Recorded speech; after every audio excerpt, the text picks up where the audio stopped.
Psachim Perek Tes Mishnah Aleph Misha Hayat Tamei Oy B'derech Rechoika. We know the Torah says that a person who is Tamei or B'derech Rechoika. Let me just pull up the psukim here.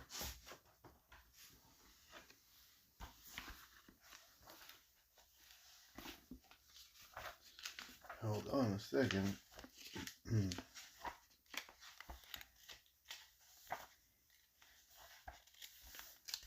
Parshas Ba'aloischa, Perek Tes Pasuk Yud. Pasuk says, Pasuk Tes Vaydaber Hashem al Moshe Lemar. Hashem said to Moshe the following: Daber b'nei Yisrael Lemar.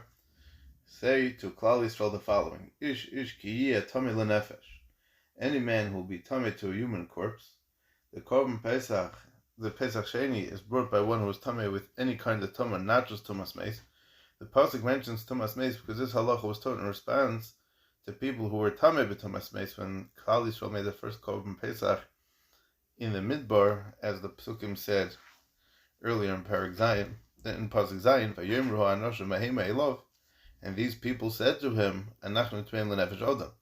We are tamei meis. Lomani goro. Why should we lose out? Lebilti hakriv es korban Hashem emoyer de b'seich b'nei Yisrael. That we're not going to be able to bring the korban Hashem in the right and the proper time together with the rest of Klal Yisrael. Vayomer le'eh Moshe. So Moshe said to them, Imdu, wait here ve'eshru ma'yetzav Hashem lachem. Wait here and listen to what Hashem will command them. What's the next pasuk? Vayidaber Hashem al Moshe lemar. Hashem spoke to Moshe the following: Daber b'nei Yisrael lemar. Speak to Klal Yisrael and say like this: Ish ki yeh tamei lenefesh. If anybody would be tamei lenefesh to tumas meis, over derech rechoika, or on a distant road, lechem oile derisechem, throughout to you or throughout the generations, ba'asa pesach Hashem, shall make a korban pesach offering for Hashem. B'chodesh hasheni, in the second month, ba'arba oso yom beinu arbayim yasu v'isay al matisim reim rechlu. In the second month, on the 14th of the month, in the afternoon, he shall make it with matzahs and bitter herbs. He shall eat it. In these psukim, the Torah teaches the halacha about the korban Pesach Sheni, that's brought a month after the first by those who did not bring the first Pesach Rishon in its proper time on Yudal Nisan. So this parak is going to be dealing with the halachas of Pesach Sheni. Okay, so Misha Yatameh, somebody who was tamei on the afternoon of the 14th of Nisan and was not eligible to bring his korban Pesach, or he was on a distant road on the afternoon of the 14th, too far away to reach the Beis HaMikdash in time to bring the korban. In Mishnah Beis, we'll define this a little more exactly. V'loi asa es harishon, he therefore was not able to bring the first korban Pesach. Yas es hasheni, he should bring the second korban Pesach on the 14th of Iyar, as the pasuk says. Shogag, one who did not bring the korban Pesach on the 14th of Nisan because he made a mistake. For example, he didn't realize that this was the day for bringing the korban Pesach. Or he was prevented from bringing the first Pesach by circumstances beyond his control, meaning besides Toma, and besides distance. For example, he was sick in bed, and he therefore did not bring the first korban Pesach. He should bring the second Pesach on the 14th of Iyar. If so, that anyone who was unable to bring the first korban Pesach should bring the Pesach Sheni, regardless of the reason. Why does the pasuk say concerning the Pesach Sheni mention specifically somebody who's tamei, who's on a distant road, as those who bring the korban Pesach?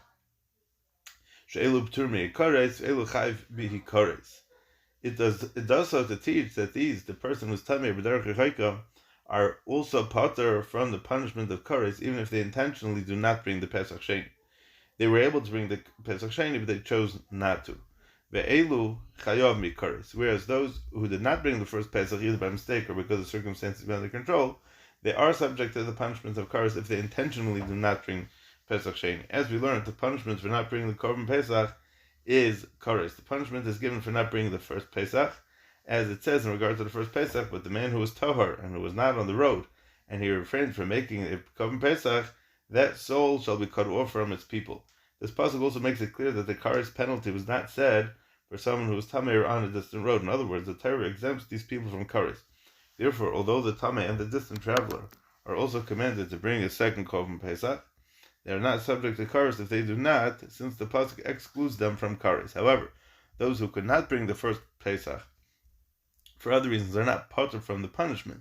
They merely cannot be punished because they sinned by mistake or through circumstances that were beyond their control. Since the Torah gave them a chance to make up their mistake or inability to act, if they deliberately fail to bring the second Korban Pesach, the suspended punishment of kares is reinstated, and that's how kares works on a mitzvah say also, because I guess calls man that he doesn't do it, he's chayiv kares, and as soon as he does it, the chayiv kares goes away. Mishnah Beis. Easy derech rechaika. What's considered a distant road? Min haMedium v'lachutz, anywhere from the town of Medium and beyond, away from Yerushalayim. In current times, this would range between 8.5 to about 11 miles, depending on the different opinions regarding the length of a mil. Ukamidasa l'chal ruach, and a similar measure around Yerushalayim and all the other directions, it's a distance of 15 mil in each direction. The Rebbe Kiva, Azezuk Rebbe Kiva, an average person walking at a normal pace can cover 15 mil in 6 hours. During the month of Nisan, sunrise is a full 6 hours before noon. Therefore, a person within 15 mil of Yerushalayim at sunrise in Erev Pesach can reach the Beis HaMikdash in time for the Shechita of the Korban Pesach, which begins Min HaTorah at Chatzos, as we spoke in the beginning of Parak Hey. Anyone further away cannot reach there in time, and therefore is considered B'derech Rechaika. Rabbi Lezer says, Miskufas ha'azar v'lachutz. Even from the threshold of the Azar of the Beis HaMikdash and beyond is considered a derech rechaika, meaning if he cannot enter the Beis HaMikdash in time. That is, even if one was very close to the Beis HaMikdash when the Korban Pesach was being shechted, but he couldn't enter to bring his korban because of circumstances beyond his control. For example, if he became too sick to continue, he's still regarded as being b'derech rechaika, since it's too far away from him. According to Rabbi Kiva, however, such a person is not considered b'derech rechaika, but is somebody who's considered an onus. Therefore, he is not eligible for the special exemption told in the previous mission of somebody who was b'derech rechaika. Rabbi Yossi says, "Lefikach nokud al hey." Therefore, there's a dot in the Sefer Torah over the letter hey in the word rechaika, distant. A dot over a word in the Torah limits the import of that word, and it's usually Rabbi Yossi the one that speaks it out. Loimar, what's he coming to say? That he's patur from kares. Not because the road is actually too distant, but because it's too distant for him, meaning even if from the threshold of the Beis HaMikdash and beyond, so it's too distant for him. That's just very interesting, because we don't see, Chazal and Halacha don't necessarily view things like this at old times. Many times the way they view something is that's Halacha, it doesn't change, it's pretty straightforward, pretty strict, and like they say, facts don't care about your feelings. But over here, for some reason, if he wasn't able to do it, for him, if it's vayit, so then we don't push him. That's it. He loses out. Mishnah Gimel. Ma ben Pesach Rishon l'Sheni. How does the first Pesach and its korban differ from Pesach Sheni? Harishon also b'bal yirah b'al yimatzah. During the first Pesach, a person is forbidden to own chametz, as the Torah says, b'al yirah and b'al yimatzah. V'hasheni matzah v'chametz yimei b'bayis. But on Pesach Sheni, may have both matzah and chametz with him, even if the person bringing the Pesach Sheni may own chametz. Based on a pasuk, the Gemara learns that only those halachas involving offering or eating the Korban Pesach itself, for example, the animal must be male, unblemished, and in its first year apply to the second Pesach as well. But the mitzvahs not central to the Korban itself, such as any Isser of owning chametz, do not apply to the Korban Pesach or its hakrava b'chlal. The first Korban Pesach offering requires the recital of Hallel while eating it, but the second Pesach does not require the recital of Hallel while eating it. Hallel is recited on the first night as part of the Seder, in which the Korban Pesach offering is eaten. The Gemara learns this from a pasuk which also patters the second one. Both Pesach Rishon and Pesach Sheni require saying a Hallel when being makriv them in the Beis HaMikdash. Hallel was recited at the Shechita of the Korban Pesach, as we spoke in Parak Hey. The pasuk that patters the Pesach Sheni from Hallel refers to a Hallel said at the Seder, not at the time of the Shechita. Everyone's masking that Pesach Sheni needs Hallel by the Seder Pesach Sheni.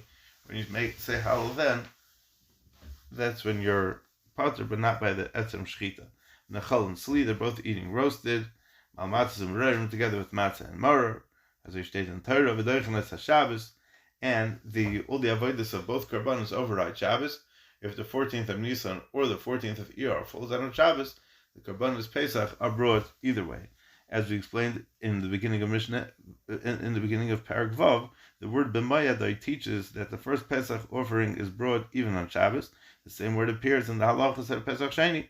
Therefore, it too is offered even on Shabbos. Mishnah Dalet. HaPesach sheba b'tumah lo yochlu mimenu zavim v'zavos nidos v'yoldos. We learned in Parak Zayin that in the event of the majority of the kohol was tameh and Yud Dalet Nisan, the Korban Pesach is brought and even eaten in a state of tumah. The Mishnah explains that not all tameh people are allowed to eat it, only those that were tameh b'tumah's mace. HaPesach sheba b'tumah, if the Korban Pesach is being brought in a state of tumah, because most of the kohol, ruba shel kohol, was tameh mace, even so, la yochlu mimenu zavim v'zavis nidos v'yoldos. Even so, other tameh people, zavim and zavos, which we explained in Parak Ches. Nidas. A Nida is a woman who has menstruated. She is tameh for 7 days, and on the night following the 7th day, she may be tayvel in a mikveh. On the night following her tefillah, on the 9th night, she's moted to eat karbanos. Our Mishnah refers to a Nida who has not yet completed her purification process, and women who have just given birth. Upon childbirth, a woman becomes tameh for 7 days following the birth of a boy, and for 14 days following the birth of a girl. After this period of tumah is complete, she is tayvel herself in a mikveh and becomes tahar, but she still may not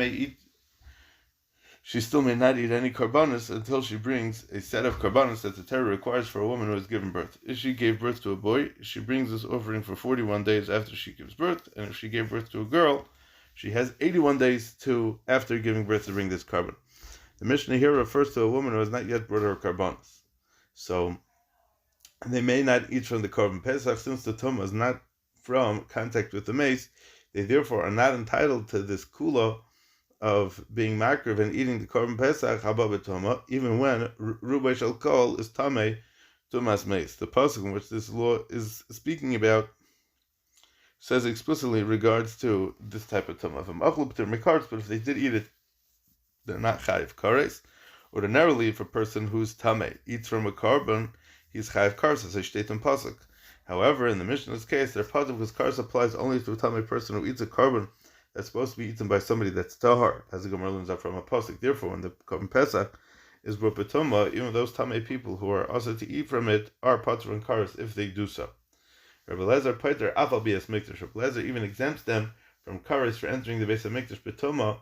However, the first Tana holds that they are indeed chayiv kares for entering the Beis Hamikdash while b'tumah, even when the Korban Pesach is brought in a state of tumah.